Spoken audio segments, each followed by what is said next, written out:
Welcome to the Inside Man podcast. I'm your host, Tim Martinez.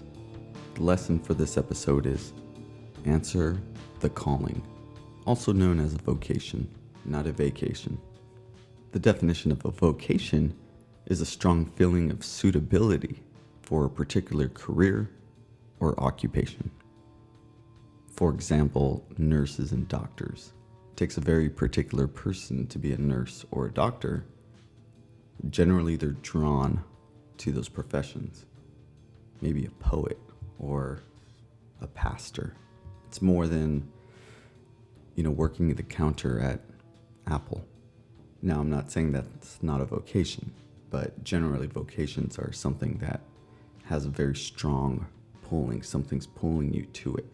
It's generally regarded as very worthy, and it requires a lot of dedication. So are we answering the calling? Or are we fighting the calling? Are we pushing against it, pushing back? You can feel it. Again, the calling is something deep within yourself that you feel you should be doing. Now you may call it a higher calling, something that resonates with you deeply, that you care about passionately, that you feel for whatever reason you are good at, or could be good at, or are willing to invest the time to be good at. Think of a songwriter. A lot of great songwriters can't stop writing songs. It's what they do. It's their calling. They hear music when they go to bed. They hear it when they wake up. It's a vocation. There's an old adage that says, if you enjoy what you do for work, you'll never work a day in your life. Have you ever enjoyed what you're doing so much that the time just passes? That's where you want to get to. The sweet spot, the state of flow, where things are just working. Now, just because you embark on your calling and your vocation doesn't mean things are going to be easy.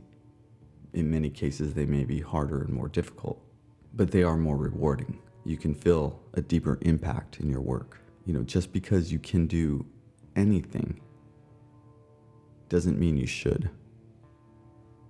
You technically can go out into the world and be anything you want. There's no restrictions, at least here in the great country of America. You want to be a coal miner or you want to be a software developer? Yes, the answer is yes. You can be anything you want. So in a world with so many choices where you can be anything, what should you be? Where do you even start? My question is, what is your calling? What are you deeply passionate about? What do you feel the world needs? The book Ikigai. Ikigai is a Japanese word for a reason for being. It has a Venn diagram, 4 circles that interconnect, and it talks about what you love, what you're good at, what you can get paid for, and what the world needs. And if you can connect all 4 of those circles, in the center you find yourself. You find your Ikigai. But the part that always gets me is the 2 circles at the bottom, the blend of passion and what the world needs.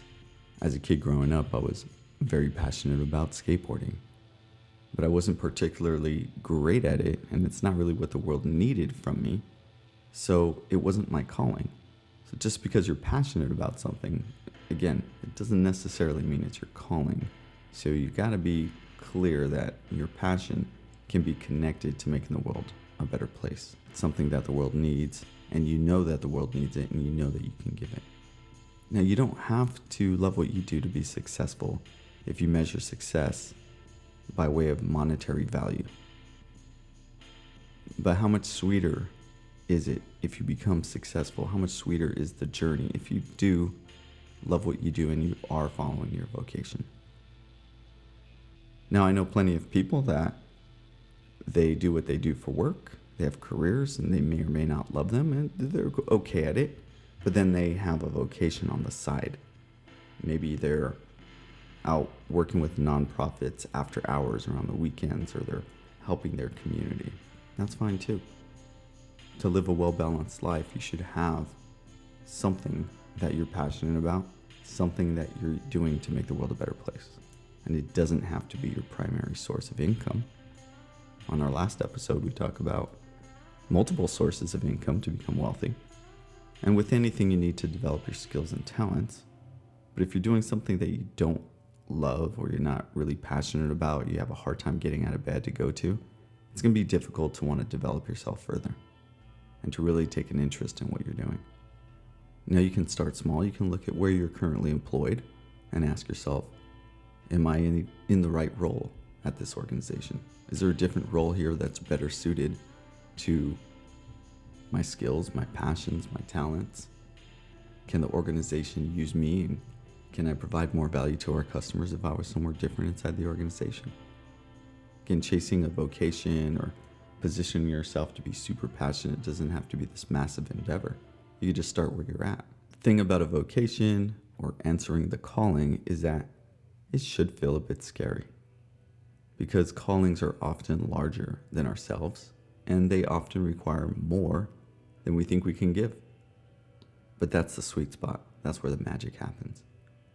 Stepping into the unknown, stepping up to the challenge, and answering the calling.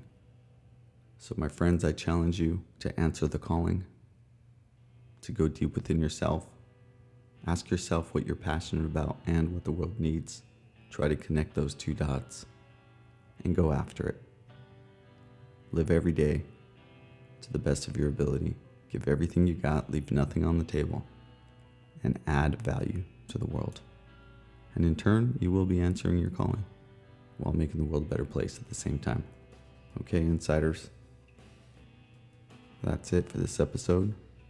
Get out there, answer the calling, and live your best life.